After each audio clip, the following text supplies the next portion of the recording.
I give a fuck? Why do I give a fuck? Why do I try so hard? Why do I care so much? Welcome to Why Do I Give a Fuck? A cross-cultural conversation between myself, Diane Tate, and Johanna Thompson. In these times of great struggle and possible shift, we ask ourselves, why do we give a fuck about any of it? How does the lens we see the world through impact what we see? And what do we do about it? Hello, hello. Hello, hello. How are you? You can see my background has changed. Yes, yes. Island, a You're wooden back water. on the island. Happy to be here. How So does what's that going on with feel? you? How does that fantastic. feel? It feels Good. wonderful. I love being here. It really does make a whole difference. It really does. Good. I'm glad. I'm glad. So, and how are you? What's going on in your world? What's going on in my world? Well, I had a super busy weekend, so I'm feeling a little need to recover from the busy weekend. All good stuff, but just nonstop. So, but one of the things that happened to me over the weekend, I have a little storytelling to share today. One of the things that happened over the weekend was that I had a friend of mine who happens to be a Black woman break up with me over the weekend. Black person breakup. Yep. So tell me all about it. What's on?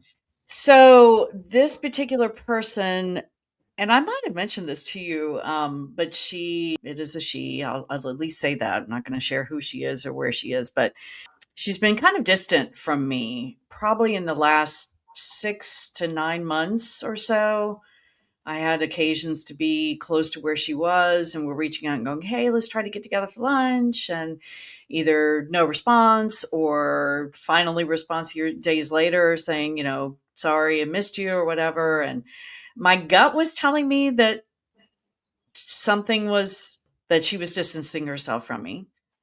Mm-hmm. And so in my whiteness, I went through this whole gyration of, is she trying to distance herself? Am I making too much of it? Is she just a busy human, which of course we all are, and all of the things, and trying very hard not to put more burden of labor on her. I have just said, you know what? She knows where I am. If she wants to get a hold of me, she will. And so I reached out again because I had occasion to invite her to join me for something. And I had a feeling she was going to say no, but I thought, I haven't been told she's ready to, to break up yet. So I'm not going to jump to that conclusion. And she came back and said, thank you for inviting me, but I'm going to have to decline. And then maybe a few hours later, she sent another text that said, we're good. This isn't anything really about you in particular, but I've made a decision that I need to separate myself from relationships. And you're one of those relationships. So I'm sorry, but, we're done. And it put me in all the white tears meter was, it put me in all the feels. I did respond to her fairly quickly and said, thank you. I wish you the best in all of your life endeavors. And that's pretty much all I said. And she came back and said, thank you. I to you as well. And that was it. And then for about 24 hours, my white head was spinning like a top. So, okay. So first of all, I mean, I'm laughing because of the, spinning head. And I'm curious about like whether or not it's a whiteness thing, because I'm thinking in this moment, first of all, thank you for sharing, because I imagine that, I heard you say that there's a whole bunch of feels that go along with it. So thank you for being vulnerable and being able to share. But then I'm also thinking, I'm wondering how I would be in responsiveness to a friend of mine breaking up with me, 1, 2, and if they were somebody that was Black identified, if I would take that into consideration from the separation. So like those are some of the things that are going through my head in my responsiveness as I'm moving around. But what did you need from this relationship? That's what I'm curious about. And how do you feel about the breakup? Maybe that's the first question to ask. is like, how are you feeling? Like, what were some of those things that went on over those 24 hours? I heard whiteness meter. I heard a little tears. Yeah.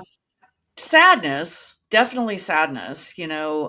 This is a person who I've known for about 11 years, and our relationship has been, we never were super close. I was always definitely kept at arm's length, and rightly so. I mean, I developed my friendship with her in the very early days of my awakening, as I've mentioned it here in episodes before.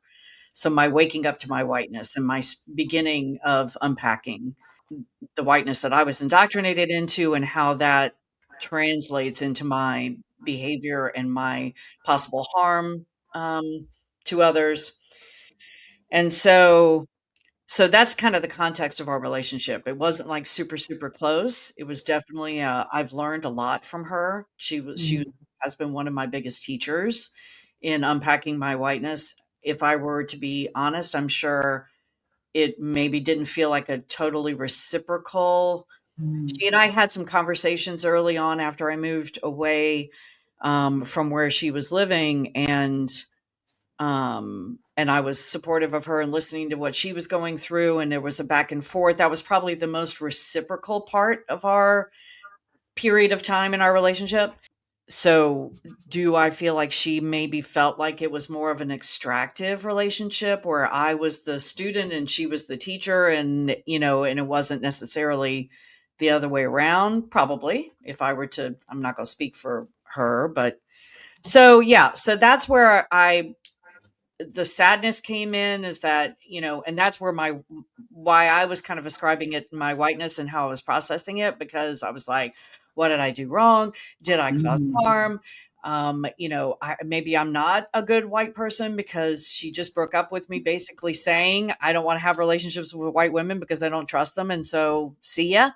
I totally get that she doesn't trust me. I understand that. And, intellectually, I get it. And I honor the fact that she felt like she could say that to me instead of just ghosting me. I appreciate that. But then I was second guessing whether or not I caused her unnecessary labor, to force her to say, I'm breaking up with you instead of just ghosting. So yeah, that's what I mean by the head was swirling. Yeah, the thoughts came in. Oh yeah.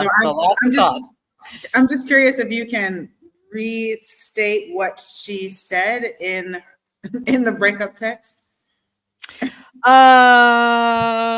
said that she was like, it has nothing to do with you. It's okay. I've just made a decision in my life that there are certain relationships I'm not going forward with, and this is one of the relationships. Yeah. Mm-hmm. I don't need like specific receipts, but I'm curious in going from that, which she kind of clearly states, to all of the thought processes that you had. Mm-hmm. I'm curious about what the progression is from. I appreciate the honesty of what the person's capacity is, even though it causes impact. There's still like some just like black and whiteness about the fact that she said it has nothing to do with you. It's just that I'm in my life in a stage where there's certain people I'm not going to move forward with, and you're one of those people. How did that then translates into lack of trust? I'm really trying to uncover what the thought process is and what that thought process might be for other people who have relationships with folks that are not identified in the same ethnicity, or if you choose race. Right. You know what I mean? I'm trying to identify that part of it. Yeah, which is why I thought this would be a good conversation to have here, not because I want to center myself and I want to, I have to be honest, full disclosure, there was a moment I wanted to reach out to you, and I stopped myself because I was trying to get clear on what my motives were. What did I want from you in that moment? And what I wanted from you was to convince me that I was not this horrible white person that needed to be broken up with. Just full transparency. That's what I wanted. That's what I wanted. If you need that type of affirmation, you're not a horrible white person. But I also was not receiving that from that text, So that's the other part of it. Like, I was not receiving, oh, I think that you're a horrible or whatever. I don't even No, hear and there was much tension in relationship in the text. right. And I'm aware that I'm also, the knowledge that I'm bringing to her breakup text is informed by some stories that she posted on IG where she said out loud before we had this interaction, where she said out loud in her stories that she was wanting to break up, that she needed to separate herself and from relationships with white women in particular, because she doesn't trust us, we're not safe, and she needs to separate. So that all happened before I got my text from her. So I'm aware that seeing those stories informed and filled in some of the gaps for me in getting this breakup text. Had I not seen those stories before and had just gotten this breakup text, that makes sense. Okay. I don't know that I would have had that full picture to like fill in the gaps and go, oh, she's breaking up with me because I'm a white woman she doesn't feel safe with. And did you engage those texts to identify some of the experiences that she was having, or like did she communicate more information about the experiences that she was having? Just a blanket statement, and then there was no response in her chat. I didn't want to ask her. I mean, I know her well enough to know that in the text that she, I mean, I guess I could read it. It's not, I mean, it's very generic. There's no telling information in terms of revealing who she is. And I don't know that I would be speaking out of turn. It's actually a very beautifully written text. As breakups go, it's it's one of the lovely breakups. It's a lovely breakup. But I purposely just answered back and said, thank you. I wish you all the best in your life. I wasn't going to ask, well, what did I do? And that's what I wanted to do. That was the first compulsion was, what did I do to deserve this? Had I not seen her stories before this and knew that she was making the choice to separate herself from white women in particular, I might have felt more compelled to say, well, what did I do? So I had enough context before I saw this that helped me know almost full circle without even hearing it from her that this was the context with which she was making this decision. So no, I didn't reach out and ask, what did I do I mean, she basically says it's not you, it's me in the text. And again, the reason I wanted to talk about this on here was because I wonder how many white women have gone through a circumstance like this. Maybe not everybody gets this lovely breakup text. Maybe they just get ghosted and they wonder why this person's disappeared. I don't know. I thought it might be revealing to at least like share what I went through and getting this and then processing through it and how intentional I was. I mean, the impulse was so strong to reach out to you and I didn't do it. And I'm proud of myself for not doing it. Well, we're friends, so you can always reach out. We are. Right? But I also I'm very cognizant of the fact that I don't want to put you in the position of being, But I've said this to you before. If you would reach out to your other friends and it didn't have anything to do with race or ethnicity or any of those things, then reach out to your friends regardless of that. So that's number one, regardless of that, right? Because then your friends can tell you what's in their capacity. I'm your friend, and if I'm like, girl, I don't have no capacity to be working with you in your mind, worried about this woman, or I'm like, let me listen. or I'm gonna be like, let me listen, let me hear what you need. And friends, in my opinion, should be in that stance of let me listen, let me hear what you need. And that was one of the questions I asked at the beginning. Besides the person being very supportive during the time when you were having more expanded awareness about existence, what was it that you would have wanted or needed from that relationship? If I'm honest, in the early days, I wanted her to like me and accept me as proof that I was a good white woman. Okay.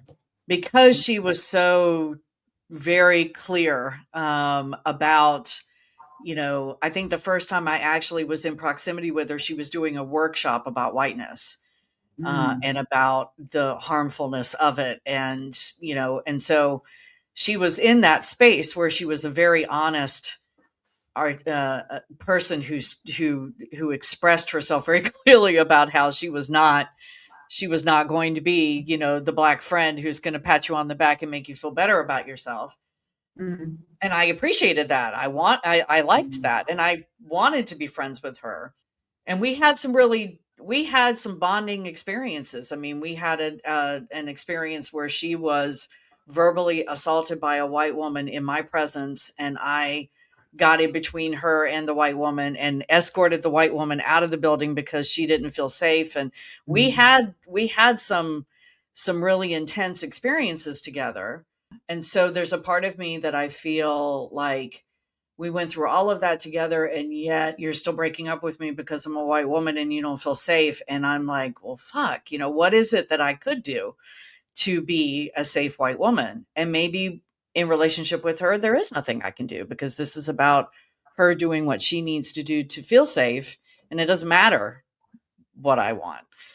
Again, this is why I wanted to talk about it out loud on here, because I feel like there might be lots of white people out there that might have experienced some level of this. And I feel like it comes with being aware of my whiteness and how it impacts people that are non-white as I move through space. And I have these conversations with my husband as well. And he's like, but you can talk to me about anything. And then just like what you were saying, but I'm your friend. And I'm like, I know, but I feel like I'm burdening. I feel like I'm asking for labor that I shouldn't be asking for. So all those gyrations go through my head. Mm-hmm. So what is the thought that I'm having in my mind is first understanding that I wanted to say the relationship with this woman is the affirmation. For me, I'm observing it as the affirmation of, you're a real one. Yeah. Right. Okay. Yeah. So in the beginning of your relationship, did you get that affirmation? And is there some emptiness, like since there's a breakup, that you might not have that affirmation from this person in particular? No.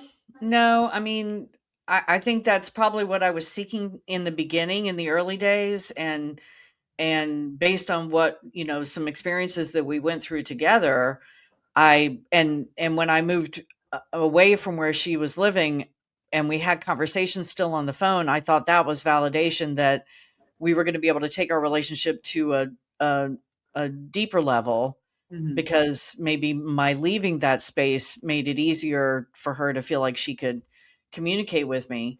And then, so yeah, and I was hoping that the relationship would go to another level.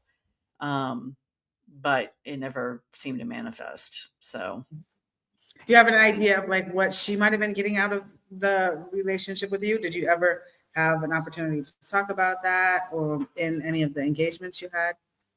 I mean, when I moved away and we had phone conversations and she was sharing with me about some of the things that she was still going through, I felt like that was a way to reciprocate, just to hold space for her, to be there to listen, to reflect back, what I was hearing. And I was excited about the possibility of wanting to give back, because I'd wanted to give back to her. She had given me so much. I wanted to give back to her in all the time that we'd been friends together, but never really quite knowing what I could give back, maybe that's because we never got to a place where she felt like she could reveal to me what she needed. And, so I'm aware that it's possible that we had two very different interpretations about what this relationship was and wasn't. Yeah, no, for sure. Right. Because you're two totally different people. And if there was never an opportunity to talk about like the benefits of what people are receiving out of a friendship, that can be the case. And especially when you've come into friendship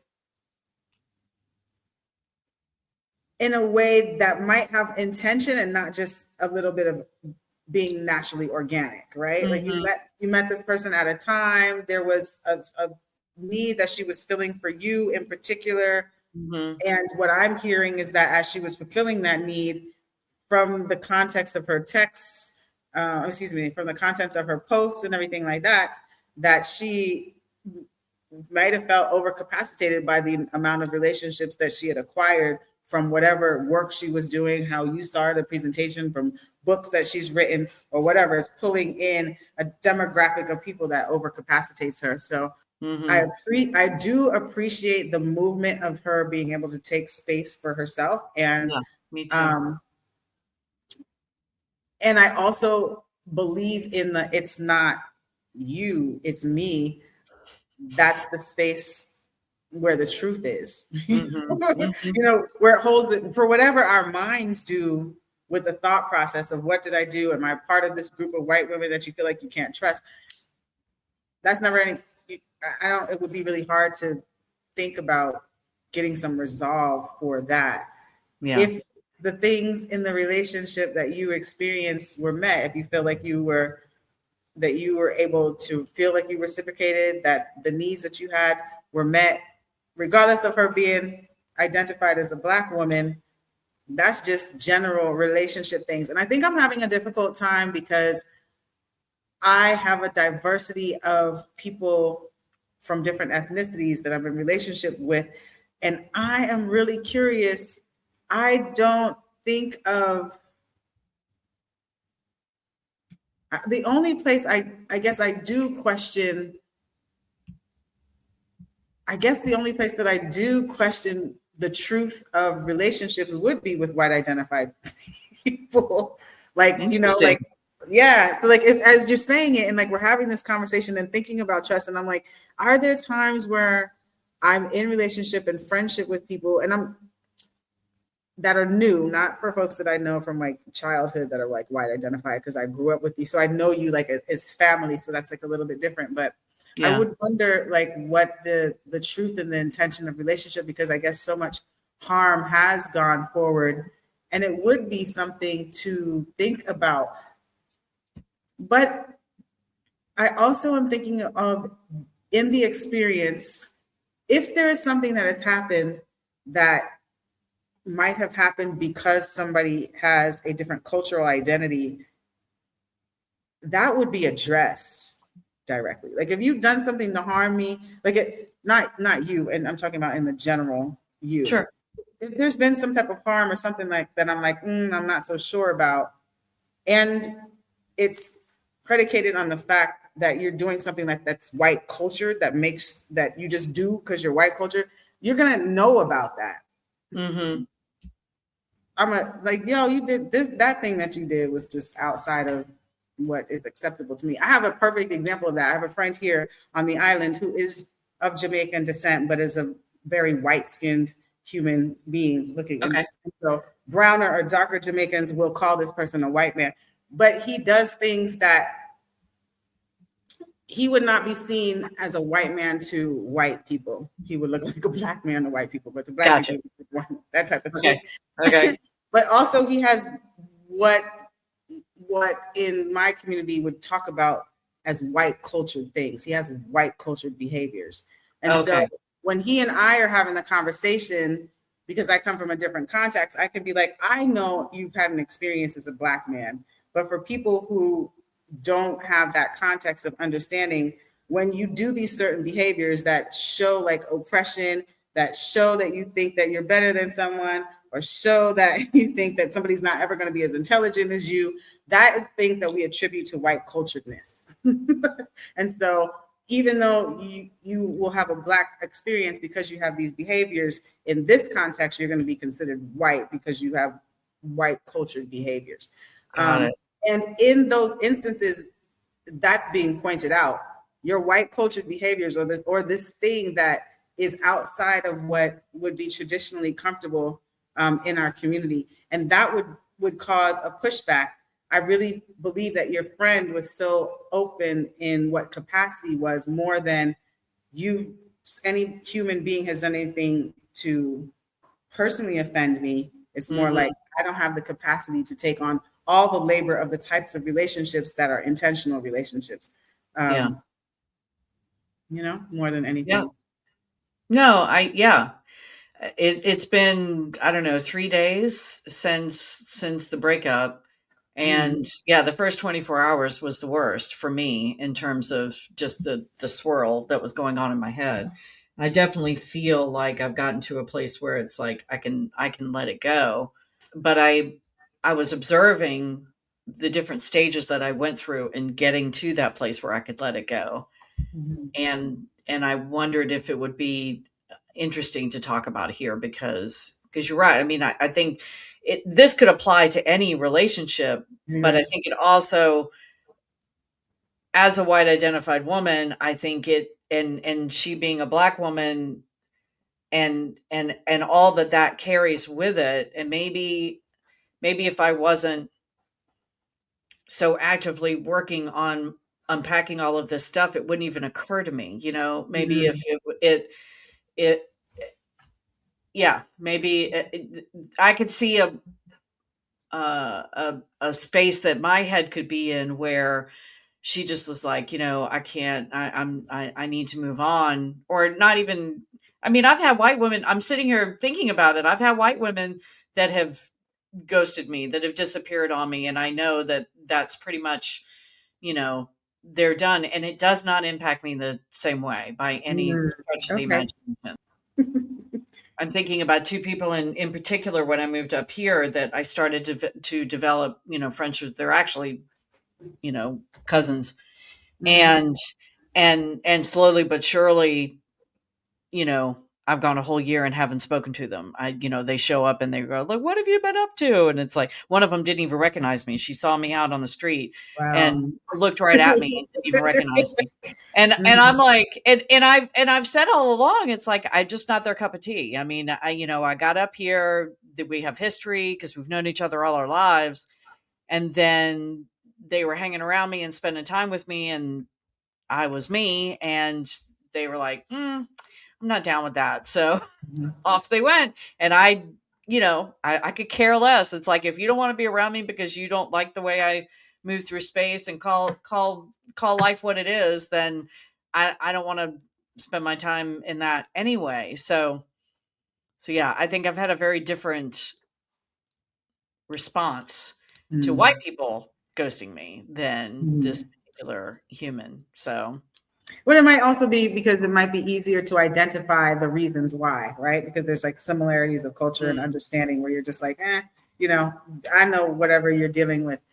I'm thinking that this conversation is particularly important because I always like to look at like how we are reflecting on ourselves and our mm, behaviors, and what does that look like on a larger scale when we like start going outside of our internal rings to our more social rings. And right now, if folks, if we're considering and thinking about war, right, and thinking about how people are engaging with each other, how relationships are organic versus mm, intentional, both versus mm, strategic, and what it is that we're doing to make sure that we are thinking about the capacity of the other. And I'm trying to extrapolate this into a more global context of how we relate.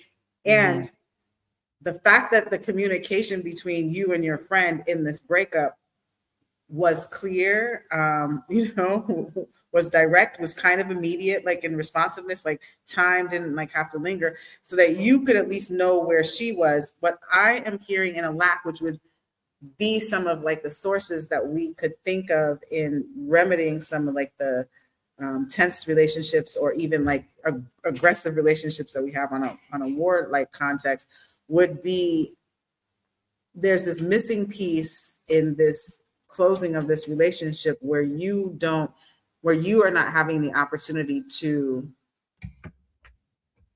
respond about the impact of having this breakup, like recognizing and yeah, respecting this person's capacity, and then you saying, okay, thank you for letting me know, and being able to add, this is what the relationship was for me, this is what the impact was for me, and this is how I'm feeling about you breaking up. And it be that too, but you being able to say your piece about no, I where you're wouldn't from, want to, I wouldn't want to burden her with that. and you feel like that is a burden, which is Mhm. fair. I And wouldn't then want to put that extra labor on her.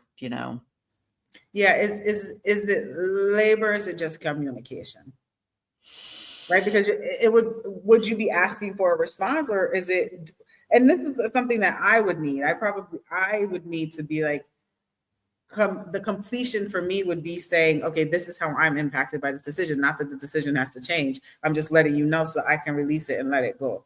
And maybe it doesn't have to be directly to the person, but it would be somewhere. It would be in a piece of poetry. It would be writing. It would be talking about it on a pod. It would be somewhere where I release what the impact of the loss of this relationship is for me, so that I could place it into something to nurture and grow someplace else.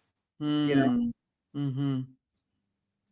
Yeah, I think there's a part of me that doesn't feel like I'm owed that. For Doesn't feel yourself. like, yeah. So how do Yeah. you take care of yourself in relationships with non-white people? I'm in therapy. Okay. There you have it. Yeah, I mean, that's why I started going to therapy, was because I kept hearing from non-white people, specifically Black women, don't burden us with we don't want to hear about your white tears. We don't want to hear about, we don't got time for that. And which I got, I understood that. But as you're just expressing, I had all of this, to put it. I had all of this feeling that I didn't know what to do with.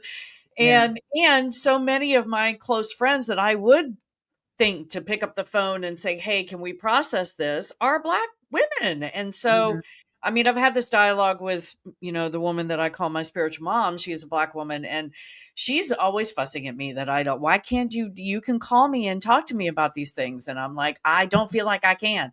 So I was talking to a Black woman one time who was saying to me, she's like, I hear what you're saying, and I wonder if maybe some therapy would be helpful for you, so that you do have a place to process this stuff, because you can't just like bottle it all up and expect it to not go somewhere and cause possible harm, either to myself or to somebody else inadvertently, because eventually it'll just all spill out. So yes, I'm in therapy to manage all of that. No, that's real. That's real. But like, and for me, it's making me recognize that as each of us are identifying the ways that we take care of ourselves, which is crucial, because it's harder to engage and develop relationships where we can take care of others, in my thought process and opinion, if we're not in our own like healing and okayness. I am so curious as to how many white folks, and now I'm going to a place of white males and thinking about the psychosis that it feels like we're experiencing with the current administration and the leadership across the United States of this needing to have a place to work things out with your own understanding of yourself, because you're in the reflection of how many people have been impacted by you. Let me say that a different way. White men having a reaction to the fact that they're feeling attacked about, about the harm that people have caused that they might not have been aware of, and most of the time having been aware of it, but still being called in on the amount of harm that has occurred for 250 years of the establishment of the United States. And like, you know what I mean? And being held accountable to that. And how are you working through that? It's not being worked through healthily, unfortunately, to the rest of the non-white people. But what happens when you don't work through those things, when you don't go to therapy, when you don't start talking about what the impacts of it, then the harm becomes so much greater. And that is how I'm seeing us having this little conversation about a personal relationship, how we can see that it can have a really great effect when people on an individual level don't work through these things and need some place to respond to when they feel attacked. Yeah, that was part of the reason why I wanted to talk about this on here, because I guess my message to other white, especially white women who maybe have experienced this before, or are in any kind of relationship with a non-white, especially woman, especially Black woman, in a close relationship, how it is important for us to be able to process what we're feeling, and how do we create a space where we can do that where we're not placing the burden on our non-white friends for patting us on the back or making us feel, it's a, I think processing it and looking for validation so that we don't have to deal with the feelings that we're feeling are two kind of different things. And I don't, That is it. I don't know. I stopped myself from calling you because I was afraid that the second part of that was what I was searching for.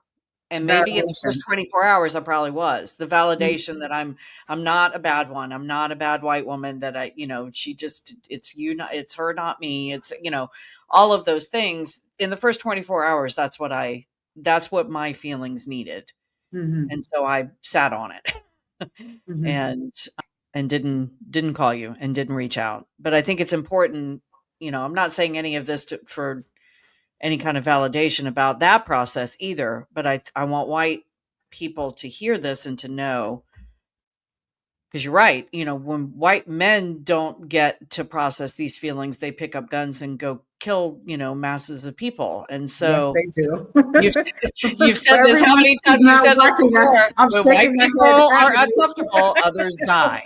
Other people die. And Yeah. so thank you for Yeah, of course. helping me No, process this. And thank you for modeling this conversation. And there's like so much things to be insightful for, because, from a restorative position, yes, it is really important for people to call out what their needs are. And then also for us to be thinking about what the impact is. Because what I was hearing is this narrative and conversation about, okay, white people being responsible for themselves and the harm that they cause and their own reflection. But then that doesn't mean to be so extremist where it's important to be considering the impact on the other people, but not to the point where it cuts down opportunities to be in communication with each other.